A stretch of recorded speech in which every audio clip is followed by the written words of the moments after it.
¿Cómo están mis amigos? Muy buenas noches, soy Julio Barco y estamos en la tercera jornada dedicada pues a conversar sobre los poetas clásicos del continente latinoamericano.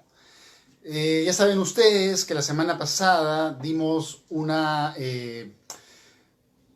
jornada gratuita sobre César Vallejo y la semana antepasada hablamos sobre Pablo Neruda. Entonces nos fuimos de Chile al Perú y del Perú nos iremos pues a Argentina, ya que hoy día estoy muy contento porque voy a conversarles sobre Jorge Luis Borges. Entonces, mientras voy compartiendo esta transmisión, invito también a que lo compartan si es que les gusta, para que llegue a más eh, amigos y amigas. Quiero contarles pues lo que se viene para esta noche. Hoy día vamos a conversar sobre Borges, vamos a hablar sobre su poética. Sabemos que Borges es un autor conocido de manera mundial por sus cuentos. Sin embargo, me parece importante empezar el seminario hablando sobre su lado no tan conocido, pero igualmente importante, que es el lado de la poesía de Borges. Hay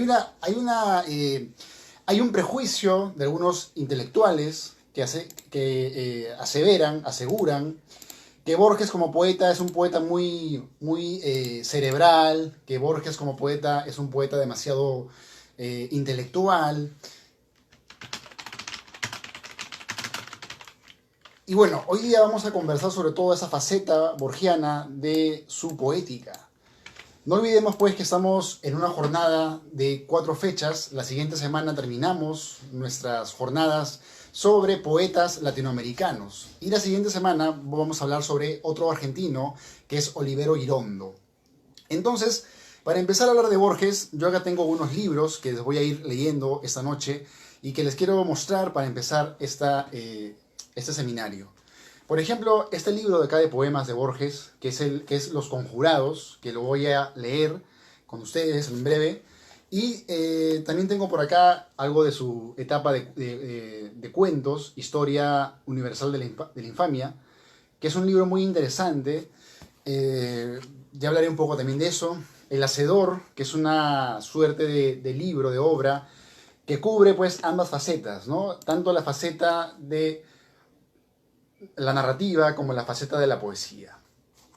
Y bueno, acá tengo uno de los volúmenes de la antología que prepararon hace unos años los amigos de la editorial Monte Ávila Editores.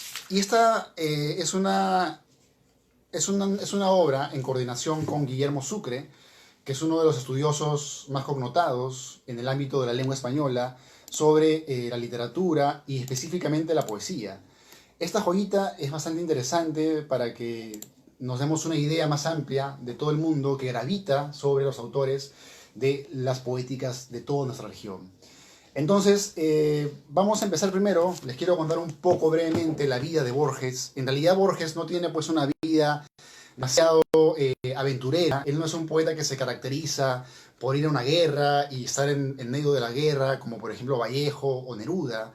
Al contrario, Borges es un escritor que su vida prácticamente se podría resumir en la lectura desaforada. Es un lector voraz, es un lector que vive pues para los libros y hace de los libros una suerte de segunda casa, ¿no? Los libros y Borges son dos experiencias que no se pueden separar.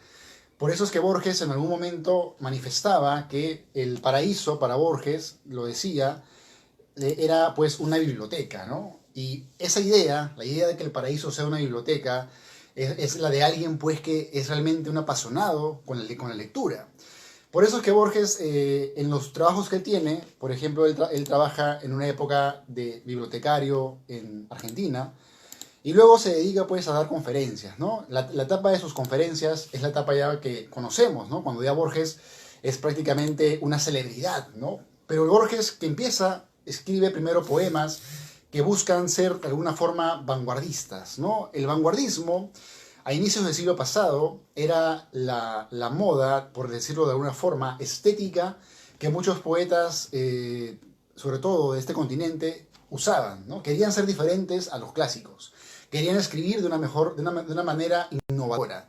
Y entonces esa vertiente a Borges y a otros escritores de su generación los van a llevar pues a crear lo que es el ultraísmo, ¿no? El ultraísmo es una de las primeras corrientes que Borges funda, y vemos que esta etapa de Borges, que es la etapa que Borges luego ya cuando se hace un escritor más maduro rechaza, ¿no? Es una etapa de exploración, una etapa lúdica, donde vemos pues que los ultraístas, que eran muchos poetas, van a buscar crear una nueva estética.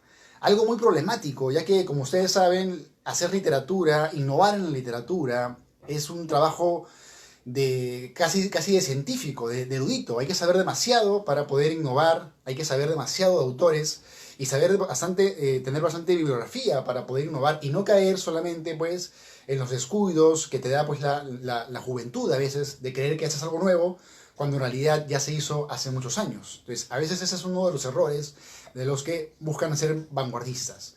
Borges empezó con los ultraístas y luego ya se hace un escritor más solitario, un escritor que ya forma pues su propio estilo, que es algo muy interesante. Tú lees a Borges, escuchas una parte de su prosa, lees alguno de sus versos y vas a sentir de manera nítida eso que algunos llamamos voz, ¿no? Eso que incluso Borges reniega de la voz, ya que para Borges la identidad que tiene un autor siempre está en juego, ¿no? Siempre está jugándose la identidad. ¿Quiénes somos cuando escribimos? ¿Qué somos cuando escribimos? Esas preguntas para Borges le abren todo un caudal de interrogaciones, donde Borges también va a asumir muchas miradas.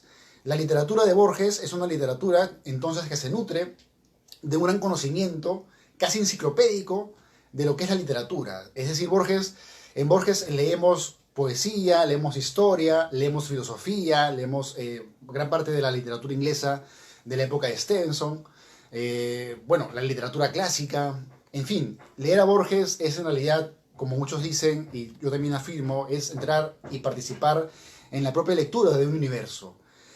Es esta rabiosa erudición lo que va a llevar a que Borges tenga un estilo muy personal, ¿no? Es muy complicado tener un estilo sin antes sin antes no pasar por una etapa de pulirte, una etapa de conocimiento que es importante para que uno llegue pues a ese rigor, a esa identidad con un estilo.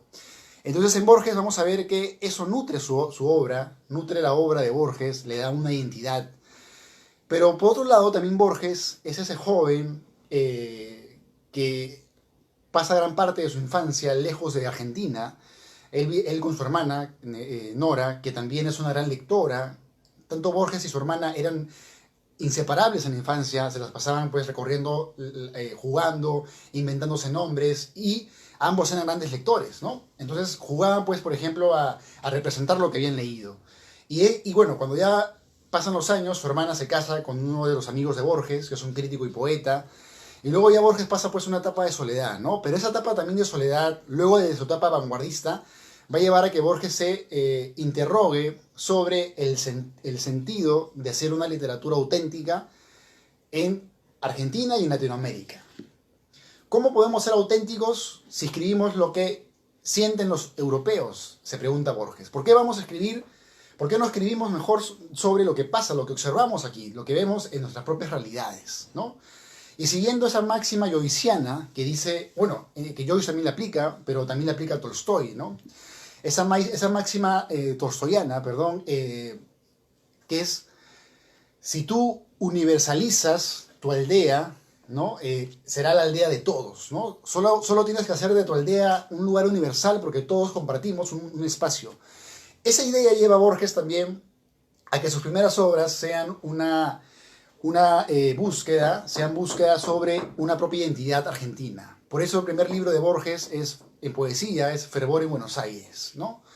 Y Fervor en Buenos Aires, amigos, es un libro de 1923 donde ustedes van a encontrar poemas donde Borges habla pues de los patios de Buenos Aires, habla de las calles, habla de los sentimientos, el atardecer en Buenos Aires.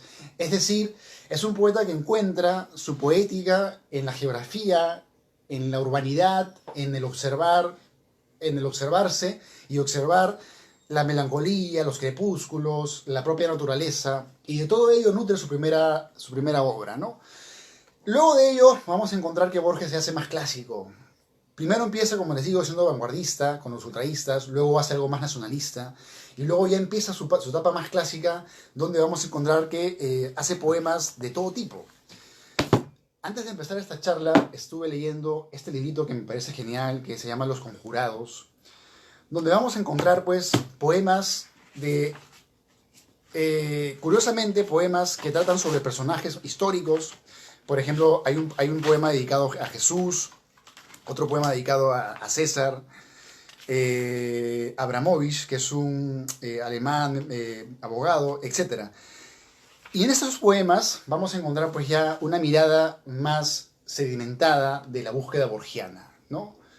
Entonces, en un primer momento Borges buscó ser innovador, luego buscó ser nacionalista, luego va a buscar ser clásico y ser de alguna forma hasta filosófico, y de alguna forma también se va a nutrir de todo tipo de cultura para crear su arte. Entonces vamos a ver ahí ya una exploración más abierta y mucho más extensa de sus registros. Por ejemplo, este poema que le dedica,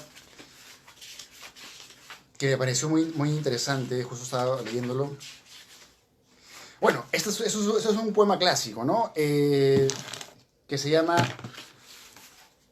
Los ríos, son los ríos. Y dice así: somos el tiempo, somos la famosa parábola de Heráclito el Oscuro. Somos el agua, no el diamante duro, la que se pierde, no la que reposa. Somos el río y somos aquel griego que se mira en el río. Su reflejo cambia en el agua del cambiante espejo, en el cristal que cambia como el fuego. Somos el vano río prefijado, rumbo a su mar. La sombra lo ha cercado. Todo nos dijo adiós, todo se aleja, la memoria no acuña su moneda, y sin embargo hay algo que se queda, y sin embargo hay algo que se queja.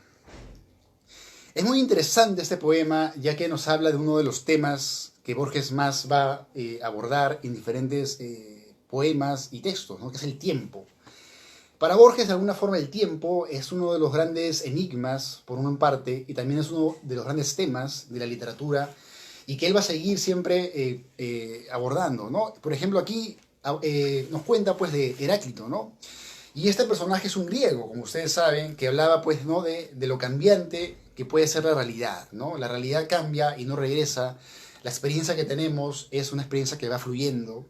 Por eso nos decía que no podemos bañarnos en un río dos veces, ¿no? Entonces Borges asume esta idea y la lleva pues a un poema donde relativiza el tiempo. Este verso me parece precioso, ¿no? Dice: la memoria no acuña su moneda.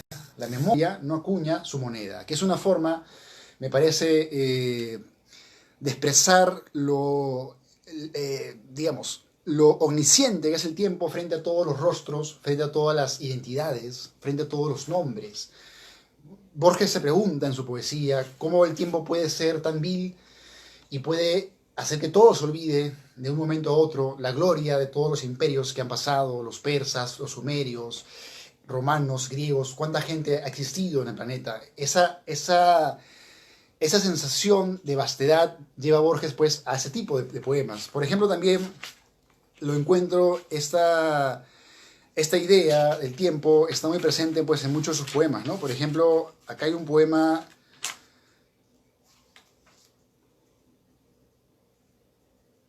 este de acá también me parece muy interesante, ¿no? Triada se llama, Triada. El alivio que habrá sentido César en la mañana que Farsalia al pensar hoy es la batalla. El alivio que habrá sentido Carlos I al ver el alba en el cristal y pensar, hoy es el día del patíbulo, del coraje y del hacha. El alivio que tú y yo sentiremos en el instante que precede a la muerte, cuando la suerte nos desate de la triste costumbre de ser alguien y del peso del universo.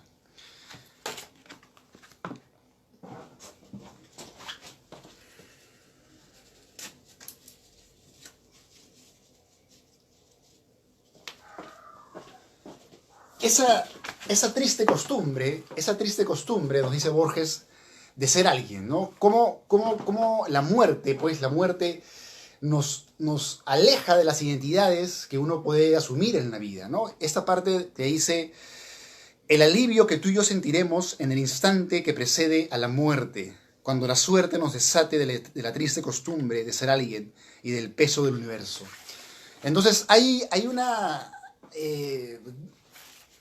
un plano muy existencial, por decirlo de alguna forma, muy de sentir la propia mortalidad del humano en la poesía de Borges, ¿no? Es más, en la propia prosa también me parece encontrar esto, pero en estos poemas que voy leyendo siento esa sensación de lo efímero que puede ser lo real, lo que observamos. La realidad que vemos no es una realidad eterna, nos dice Borges. Lo temporal es el cambio, como dice Heráclito. Entonces, esta parte de la muerte, cómo la muerte nos libra de las identidades que uno asume como algo temporal en la vida terrena, ¿no? Y bueno, este último poema de este libro que les voy a leer se llama Cristo en la cruz, donde igual regresa a la idea de la muerte, que también es otro tema que se encuentra rondando siempre las cavilaciones profundas en las cuales Borges se inserta. Dice, Cristo en la cruz. Cristo en la cruz. Los pies tocan la tierra. Los tres maderos son de igual altura. Cristo no está en el medio. Es el tercero. La negra barba pende sobre el pecho. El rostro no es el rostro de las láminas. Es áspero y judío. No lo veo. Y seguiré buscándolo hasta el día último de mis pasos por la tierra. El hombre quebrantado sufre y calla. La corona de espinas lo lastima. No lo alcanza la befa de la plebe que ha visto su agonía tantas veces. La suya o la de otro, da lo mismo. Cristo en la cruz. Desordenadamente piensa en el reino que tal vez lo espera. Piensa en una mujer que no fue suya. No le está dado ver la teología, la indescifrable Trinidad, los gnósticos, las catedrales, la navaja de Ockham, la púrpura, la mitra, la liturgia, la conversión de Gutrum por la espada, la Inquisición, la sangre de los mártires, las atroces cruzadas, Juana de Arco, el Vaticano que bendice ejércitos. O sea, todo lo que Borges nos está diciendo es lo que de alguna forma sucede luego de la muerte de Jesús. Y luego dice, sabe que no es un Dios y que es un hombre, y que muere con el día. No le importa el duro hierro de los clavos. No es un romano, no es un griego. Gime. Nos ha dejado espléndidas metáforas y una doctrina del perdón que puede anular el pasado. Esta sentencia la escribió un irlandés en una cárcel. El alma busca al fin, apresurada, ha oscurecido un poco, ya se ha muerto. Anda una mosca por la carne quieta. ¿De qué puede servirme que aquel hombre haya sufrido si yo sufro ahora? Bueno, en este libro, entonces, Los Conjurados, vamos a encontrar de alguna forma una poesía donde se recuperan a personajes, Cristo, César, el romano, el emperador, y otros personajes más que van a darnos una idea de lo que les digo. La existencia es corta, la realidad del arte permite a Borges verla en su propia relatividad, ver lo efímero en la muerte. Y no olvidemos también que en Borges hay una gran lectura del pensamiento de los filósofos alemanes, especialmente de Schopenhauer, ¿no? Schopenhauer, como algunos dicen, Schopenhauer. Este filósofo fundamentalmente es un pesimista que habla de que toda la realidad es una representación ficticia, ¿no? Que de alguna forma el ser humano inventa esa representación y se mueve pues en medio de una naturaleza que no comprende y que por otra parte tampoco le interesa el destino humano. Y esto lleva pues a muchos autores. El propio Borges tiene un poco también de ese lado trágico, porque en Borges no hay, como este poema que acabamos de leer, no hay un paraíso, no hay una vida metafísica, no hay un más allá, no hay que nos vamos a ir después al cielo o al infierno, sino más bien hay una condición de lo finito que es la existencia, del laberinto que puede ser esa existencia, de a veces lo angustiante y lo bello que puede ser esa existencia. Entonces, siguiendo el pensamiento de Schopenhauer, ese pesimismo, vamos a encontrar también que Borges bebe de eso, ¿no? Ese relativismo que de pronto hace que rechace la realidad y se sumerja en una realidad más eterna, la realidad de los libros. De alguna forma los libros, pienso en voz alta, guardan la eternidad, ¿no? Tú puedes abrir un libro y escuchar la voz de Platón, puedes abrir un libro y escuchar la voz de Quevedo, puedes abrir un libro y escuchar la voz de Góngora, la voz de los poetas chinos. De alguna forma, la literatura captura lo eterno del frágil movimiento de la existencia humana en la Tierra. Entonces, Borges llega a ese reino y desde ahí escribe de alguna forma su poesía. Otra parte que quería leer acá es la primera parte de ese libro, Los Conjurados, donde Borges, que ya tiene más de 80 y pico de años, nos da una idea muy interesante sobre la poesía, ¿no? Y dice acá, dice algo muy importante, dice, ¿no? Escribir un poema es ensayar una magia menor. El instrumento de esa magia, el lenguaje, es asaz misterioso. Nada sabemos de su origen. Solo sabemos que se ramifica en idiomas y que cada uno de ellos consta de un indefinido y cambiante vocabulario y de una cifra indefinida de posibilidades sintácticas. Con esos inacibles elementos he formado este libro, ¿no? Un poco también la metáfora de lo relativo que es el lenguaje, ¿no? Para Borges, que era, pues, que estudiaba las lenguas, sabía, pues, él leía en inglés, leía muchos idiomas, entonces él también relativizaba la propia lengua, ¿no? Como la lengua también la hemos ido heredando, y la lengua también tiene toda una serie de límites, y una serie también va guardando de alguna forma un registro humano, y va siendo, pues, como dice Borges, ese material inacible con el que trabajan los autores, con el que trabajan los poetas, los narradores. Pero también acá hay otra parte interesante, ¿no? que quiero leerles antes de pasar al siguiente libro. Dice, al cabo de los años, he observado que la belleza, como la felicidad, es frecuente.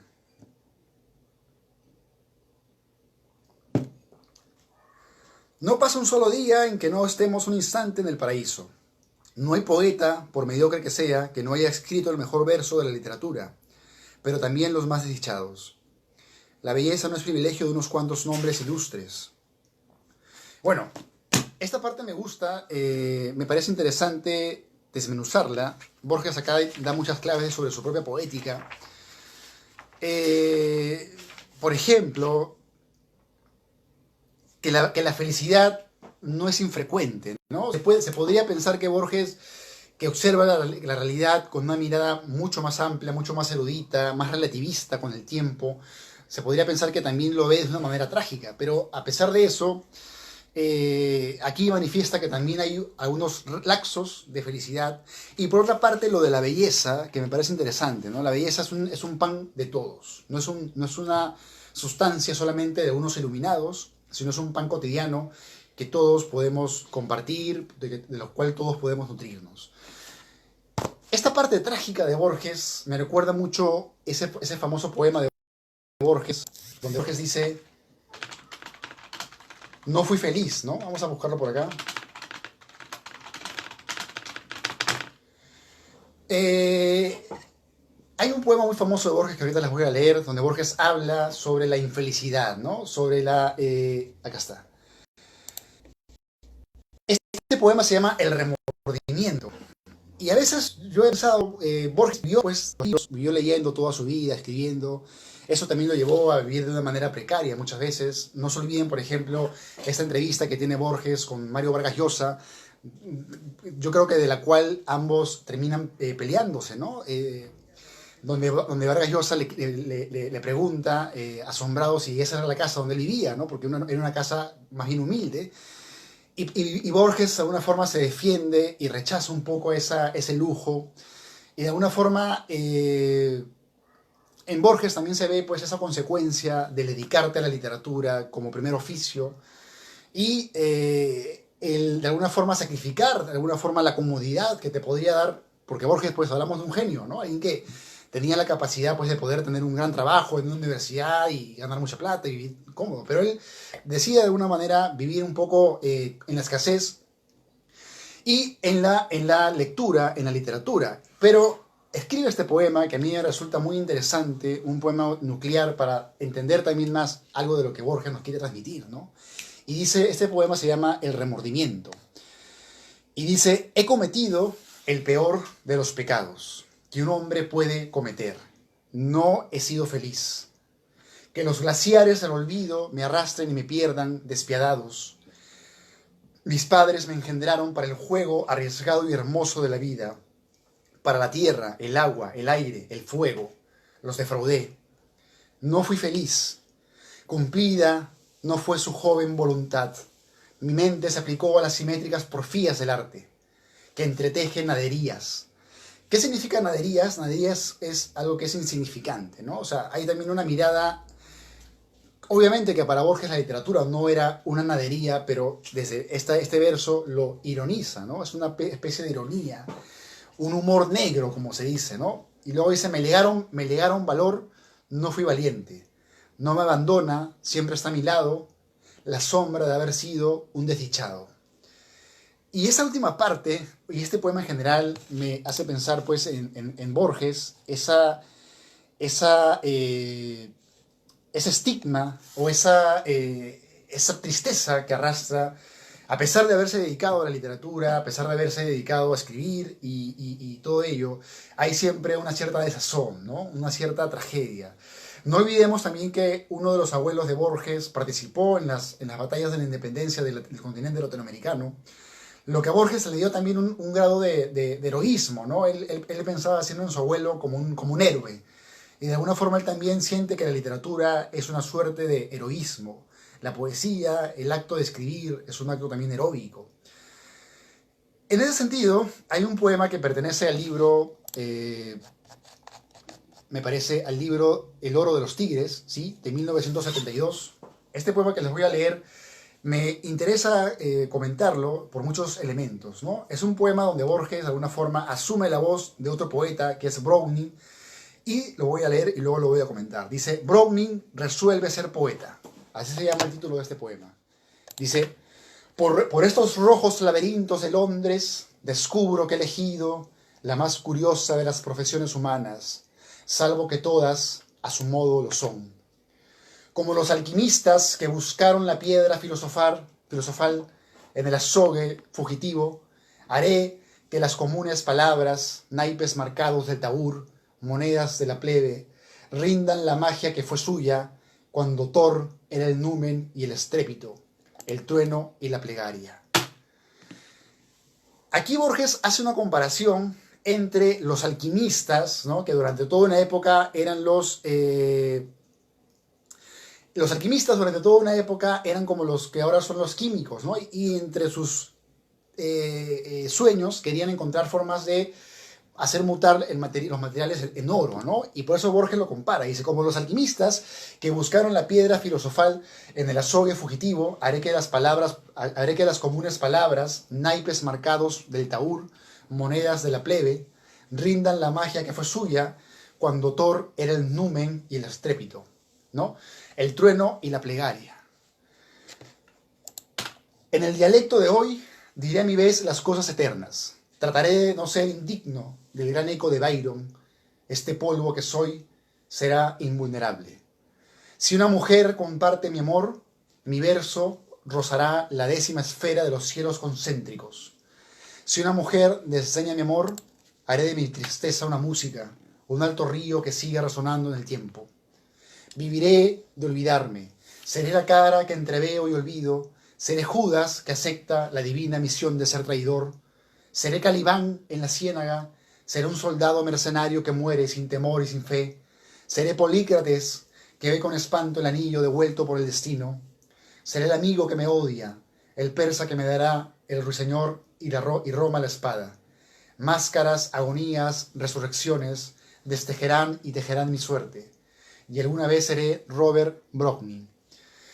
Este poema es muy interesante para seguir analizando la poética de Borges, ¿no? Por una parte, este poema podría ser lo que algunos llamamos arte poético, ¿no? Un arte poético es aquel poema que nos dibuja la identidad poética de un autor, ¿no? Los autores tienen su arte poética que nos dan una identidad de su arte. Entonces, en este poema que se llama Browning decide ser poeta, vemos cómo la actitud del poeta es elegir un destino. Es decir, la poesía no es un hobby, no es algo que yo escribo para tomarme una foto y decir soy poeta, es un destino. Pero por otra parte, como todo destino, nos dice Borges, que son, como toda profesión humana, nos dice Borges, que son curiosas, el destino del poeta tiene su propia peculiaridad, ¿no? Que es volver, que es transformar las palabras comunes, ¿no? Transformar las palabras comunes y cotidianas en un lenguaje más divino, en un lenguaje más trascendental. El poeta, todo lo que Borges pone acá, todas sus palabras, son palabras que tú puedes encontrar en un diccionario. Puedes encontrar esas palabras en la calle. Puedes encontrar estas palabras en un periódico. Pero ¿qué hace de diferente el artista del lenguaje? ¿Qué hace de diferente el poeta o el novelista que le encanta, pues, mejorar su prosa? Transforman, mutan, como los alquimistas buscaban mutar y hacer la piedra filosofal de la vida eterna. Los autores buscan también la eternidad dentro del lenguaje. Entonces, de alguna forma, este poema, Browning resuelve ser poeta, es una clave para entender la propia actitud de Borges como poeta, ¿no? El poeta que ve en la poesía un destino, ¿no? Es un destino y es, además del destino, un trabajo, porque no puede ser, la poesía no puede ser, pienso, en voz alta, algo que de pronto se te ocurre y lo pones, ¿no? Tiene que ser, pues, un estudio cotidiano, tiene que ser, pues, un trabajo de rigurosidad, de buscar, pues, las mejores herramientas para traducir los sentimientos y ser conscientes de la tradición en la cual te insertas. Por otra parte, este poema es muy interesante ya que nos dice algo que es muy clave en Borges, ¿no? Dice, máscaras, agonías, resurrecciones, destejerán y tejerán mi suerte, ¿no? Cómo el poeta transmuta, cómo el poeta, como ya nos decía en una carta el famoso Arthur Rimbaud, nos decía, ¿no? Que el yo es otro. O sea, la identidad que tú tienes cuando escribes poesía puede cambiar, ¿no? Yo puedo ser acá ahorita una persona y a la hora de escribir mi libro, por ejemplo, Gustavo Flaubert, él escribe un libro en el cual él muta y se vuelve una mujer que es Madame Bovary. Entonces igual, de alguna forma para Borges, el poeta es un ser que va mutando, ¿no? Que tiene máscaras, tiene agonías, tiene resurrecciones. Y todo ello, pues, viene a ser una suerte de arte poética. El penúltimo poema que quiero leerles es una parte que también me parece importante destacar, ¿no? En Borges también hay mucha poesía romántica. Borges es ese poeta que, a pesar de ser muy erudito y a pesar de estar en los pensamientos más profundos, no deja de estremecerse, no deja de lado los sentimientos, bueno, más cotidianos, más universales, como el amor, ¿no? Una anécdota, por ejemplo, es que Borges se enamora de una joven fotógrafa y escritora que durante una etapa le hace caso a Borges y luego lo deja, pues, por otro poeta, ¿no? Borges es rechazado y esta misma señorita se va con el poeta Olivero Girondo, ¿no? Entonces yo creo también que un poco este verso que dice, si una mujer comparte mi amor, mi verso rozará la 10ª esfera de los cielos concéntricos. Si una mujer desdeña mi amor, haré de mi tristeza una música, ¿no? Un alto río que siga sonando en el tiempo. Puede ser una respuesta también quizá a ese lado funesto, a ese mal de amores que persigue Borges, ¿no? Borges hasta viejo, hasta anciano, sigue viviendo con su madre, que nunca deja de apoyar a Borges, nunca deja de enriquecerlo. Gracias a su madre, Borges escribe, su madre lo apoya, y muchas veces es ella la que está a su lado, y luego pues va a ser María Kodama, ¿no? O sea, hablamos de una persona que está tan metida en sus libros, que le importaba más la literatura, bueno, ni siquiera creo que le gustaba el fútbol a Borges, ¿no? No le gustaba el fútbol, no le importaba mucho la política tampoco, y estaba más sumergido en la eternidad del lenguaje de la literatura, ¿no? Entonces, de ahí llegó, pues, a un plano mucho más atemporal, ¿no? Bueno, hablando entonces del amor, amigos, voy a leerles un poema que se llama que es uno de los poemas más interesantes sobre el amor, ¿no? Que es este poema que está acá, voy a buscarlo.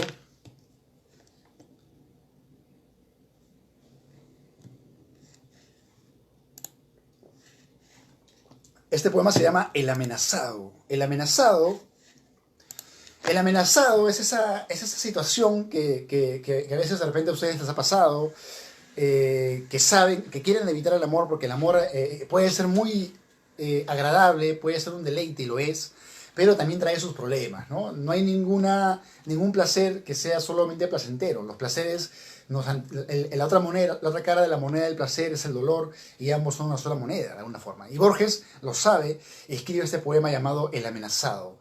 Y dice, es el amor. Tendré que ocultarme o huir. Crece en los muros de su cárcel, como en un sueño atroz. La hermosa máscara ha cambiado, pero como siempre es la única. ¿De qué me servirán mis talismanes, el ejercicio de las letras, la vaga erudición, el aprendizaje de las palabras que usó el áspero norte para cantar sus mares y sus espadas, la serena amistad, las galerías de la biblioteca, las cosas comunes, los hábitos, el joven amor de mi madre, ¿no? La sombra militar de mis muertos, la sombra militar de mis muertos. Ahí de quien habla de su abuelo, pues, ¿no? La sombra militar de mis muertos, la noche intemporal, el sabor del sueño. Estar contigo o no estar contigo es la medida de mi tiempo. Ya el cántaro se quiebra sobre la fuente, ya el hombre se levanta a la voz del ave, ya se han oscurecido los que miran por la ventana, pero la sombra no ha traído la paz. Es eso, ya lo sé, el amor, la ansiedad y el alivio de oír tu voz, la espera y la memoria, el horror de vivir en lo sucesivo. Es el amor con sus mitologías, con sus pequeñas magias inútiles. Hay una esquina por la que no me atrevo a pasar. Ya los ejércitos me cercan, las hordas. Esta habitación es irreal, ella no la he visto. El nombre de una mujer me delata. Me duele una mujer en todo el cuerpo.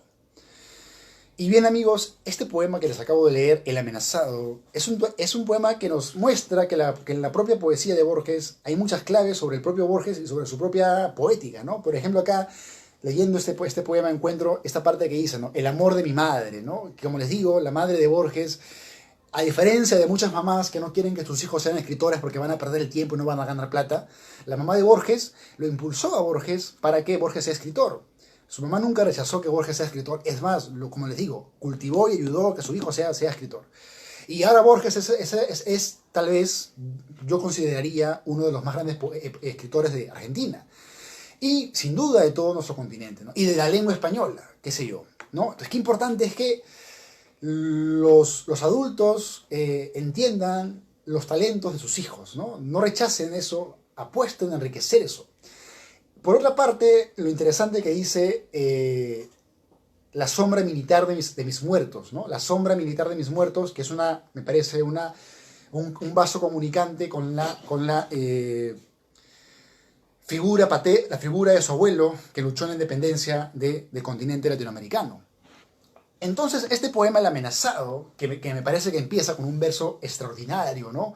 Que yo, evidentemente, en alguna ocasión he sentido, imagino que también ustedes, ¿no? Dice, es el amor, tendré que ocultarme o huir. Es el amor, tendré que ocultarme o huir, ¿no? Cómo el amor nos mete en su propia boca, nos sumerge, nos arremolina en su propio conjuro, ¿no? Y bueno, ante eso Borges pues habla de la amenaza, ¿no? Y luego dice, es el amor con sus mitologías, con sus pequeñas magias inútiles, ¿no? Este poema es muy interesante para analizar ese lado también amoroso de la poesía de Borges y quiero terminar leyendo este poema que es el poema de los dones, ¿no? Para ir sintetizando toda esta conversación esta noche, Borges es un poeta que tiene una primera etapa innovadora, donde busca ser un poeta vanguardista, tiene una segunda etapa muy nacionalista, y luego tiene una etapa donde ya se vuelve un poeta clásico, y donde ya su propia identidad lo lleva pues a buscar tanto en el mundo de la literatura, en ese universo que es la literatura, que hay miles de autores, que ni siquiera vamos a poder leer en toda nuestra vida. La vida es tan corta que no podemos leer ni la mitad de todo lo que se ha escrito, ¿no?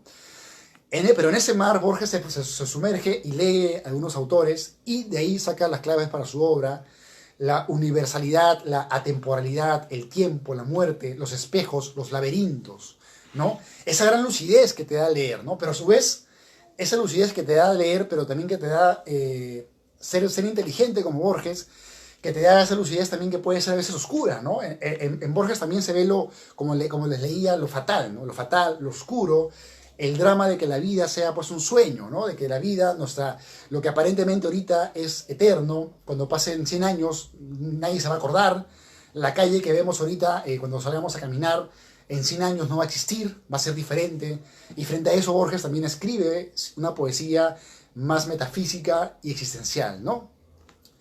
Entonces, este último poema que les voy a leer de Borges, ya para ir cerrando este seminario, se llama El poema de los dones. Como todo lector, Borges agradece, pues, ¿no? Agradece a todos esos libros que leyó. Es más, ahora me acuerdo una famosa frase de Borges que dice, ¿no? Dice, yo no me siento admirado por los libros que he escrito, sino yo me alegro por los libros que he leído, ¿no? O sea, Borges se sentía muy dichoso con los libros. Para Borges los libros no solamente eran objetos, para Borges los libros eran una forma de entrar a lo eterno, una forma de conectarnos con tantas almas, ¿no? Pensemos en una biblioteca como en un lugar de portales, ¿no? Tú puedes abrir muchos portales y entrar a la mente de muchos autores.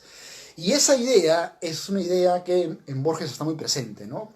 Pero que también está presente también la lucidez, la tristeza, ¿no? Lo efímero, la tristeza, el heroísmo, el laberinto, la inmortalidad. Hay muchos poemas donde también Borges habla sobre la inmortalidad. Aquí, por ejemplo, hay un poema donde habla sobre, me parece que es Macedonio Fernández, Macedonio Fernández es uno de los maestros de Borges, ¿no? ¿Por qué? Porque Macedonio Fernández, sí, este poema se llama Diálogo sobre un diálogo, ¿no? Diálogo sobre un diálogo, por ejemplo, nos habla sobre la inmortalidad, ¿no? Y bueno, ya lo leerán ustedes, pero brevemente, a Borges le preocupaban muchos temas, ¿no? La inmortalidad, el tiempo, el yo, los laberintos, lo efímero, los personajes, la poesía. Entonces, bueno, para ir cerrando entonces esta parte que les digo, Macedonio Fernández es uno de los autores argentinos que asume la literatura de una forma diferente, ¿no? Macedonio juega mucho con los autores, crea personajes, la literatura la toma como una especie de acto lúdico pero lúcido, ¿no? Y bueno, ya leerán ustedes la propia producción de Macedonio Fernández, que es muy interesante también para analizarla con la de Borges, ¿no? Y un escritor que también sigue esta idea sería, por ejemplo, Julio Cortázar, ¿no? Que también tiene una actitud lúdica con la literatura, que sería también un continuador, ¿no? Y de pronto se me ocurre pensar que alguien que sigue también esto sería Roberto Bolaño, ¿no? Que también hace literatura sobre literatura. Entonces, esta idea de hacer literatura sobre literatura está muy presente en la obra de Borges, ¿no? Podemos pensar que Borges, su literatura nace de la propia lectura que él hace sobre la literatura, que es una lectura lúcida, una lectura inteligente, innovadora, sobre la propia literatura, ¿no? Entonces, Borges es un gran reciclador, pongamos esa palabra. Él recicla y hace algo nuevo, no copia. Porque copiar es poner lo mismo, ¿no? Copiar es poner... Borges trata de buscar lo diferente, pero siendo consciente de que detrás de él se mueve una gran tradición, se mueve toda una gran variedad de autores. Bueno, hablar de Borges en 40 minutos es una tarea imposible. Trato de resumir de manera más breve y de manera más clara esos temas. Y quiero cerrar entonces esta noche. Y bueno, saludos a todos los amigos que me ven. Saludos a los amigos de Venezuela, de Argentina, que me ven por allá de México, a los amigos de Lima, que es mi ciudad, pero también a los amigos que me ven por Trujillo, Cajamarca, etc. Y también a los amigos de Ayacucho y a tantos lugares que llego dando esas conferencias que vengo transmitiendo hace más ya de 5 o 6 meses, me parece, ¿no? Entonces, me van a disculpar un momento, un poquito más de café.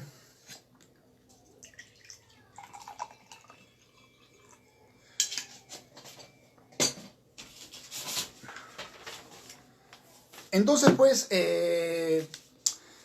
hablar de Borges es hablar de un universo literario, es hablar de un universo de lecturas, es hablar de una persona que todo el día se la podía pasar leyendo y escribiendo, y creo que la única cosa que le importaba en la vida era la literatura, ¿no? Hablar de Borges es hablar de una persona que todo el día está leyendo, que todo el día está preguntándose qué es la vida, la existencia. Yo recuerdo que Borges, por ejemplo, decía que él no escribía con horarios, ¿no? Que los escritores no escriben, digamos, no es como un trabajo que de 8 de la mañana a 9, a 1 de la tarde escribo, ¿no? Sino que él ya vivía para su obra, ¿no? Y que a veces soñaba y que en sueños de repente se le ocurría algo que estaba pensando y luego lo ponía en un cuento, ¿no? Entonces hablamos de una persona que vivía para la literatura, que ya había formado una propia literatura y que nos invita, yo creo, a tener más amor a los libros y a pensar que esta ocupación que hacemos algunos, que es escribir, leer, es un trabajo pues que encierra mucha entrega, mucha dedicación, ¿no? Eh, Borges es uno de los que se toma de manera profesional todo eso que algunas personas podrían considerar una pérdida de tiempo o simplemente un hobby o un relajo. Y para terminar esta noche entonces les voy a leer el poema de los dones. ¿No? El poema de los dones es uno de los poemas que más también me agrada de Borges y se los voy a leer y luego les voy a comentar algunas partes del poema.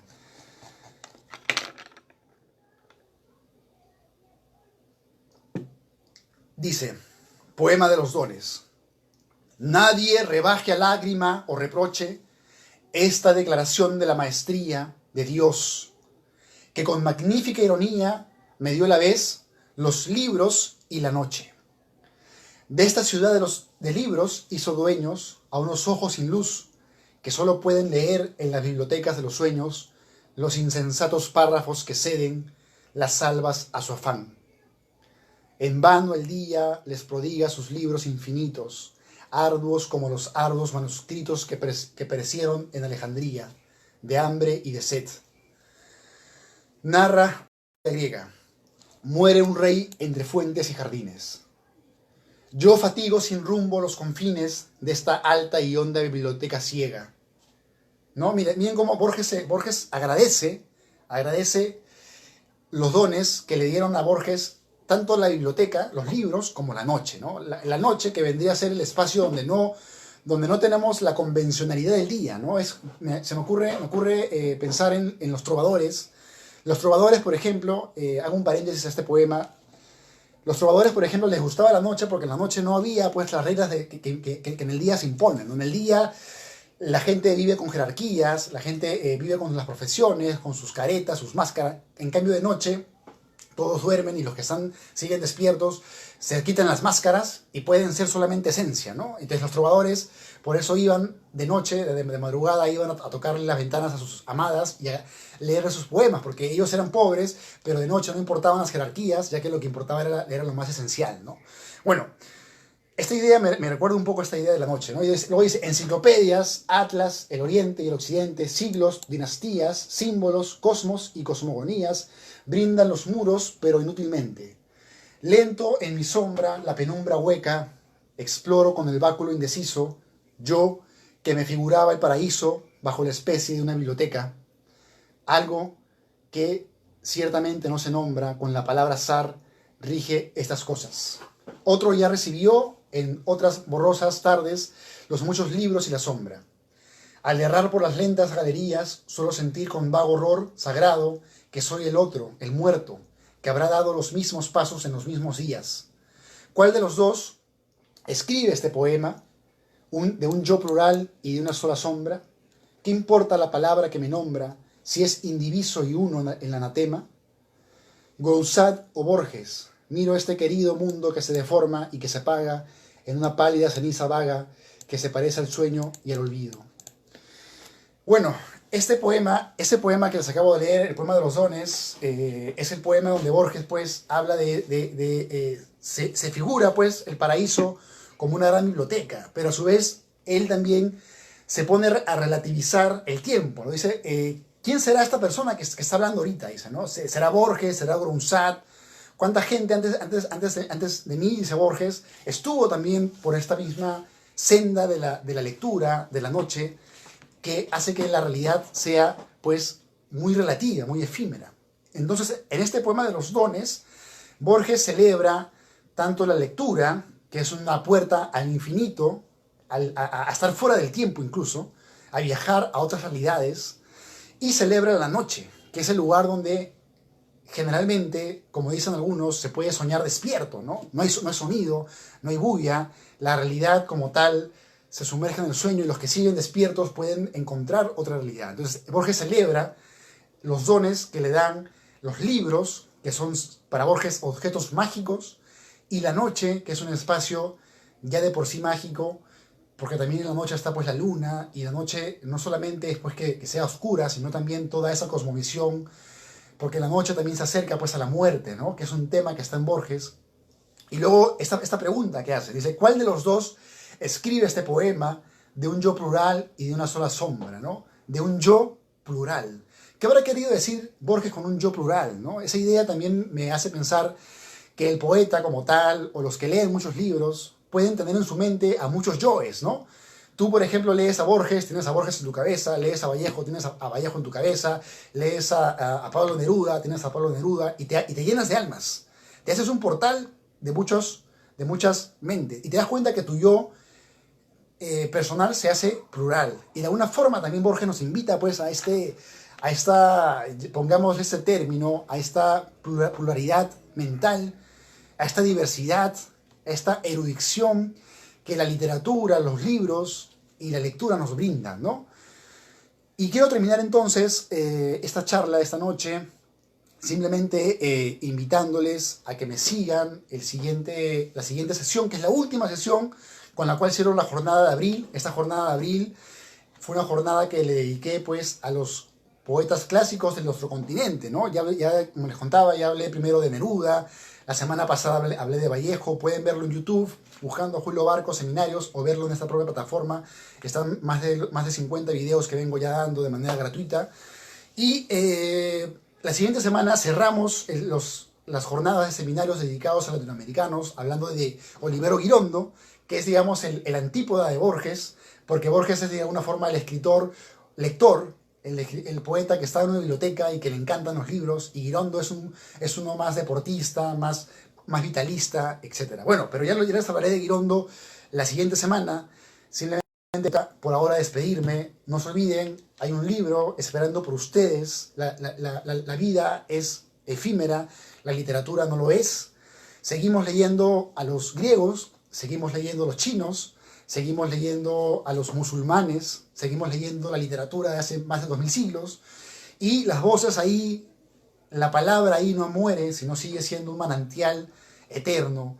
Así que yo invito a que todos los que esta noche me escucharon se reflejen en las aguas de lo literario y encuentren la fuente que mejor reflejo les brinde, y encuentren la fuente que mejor bebida y elixir le brinde pues a su propio ser, ¿no? Hay un libro para ti, hay un libro para cada uno de ustedes, un libro que les va a dar la llave de ustedes mismos, porque finalmente leemos, como por acá también nos dice Borges, leemos para reconocernos a nosotros mismos, ¿no?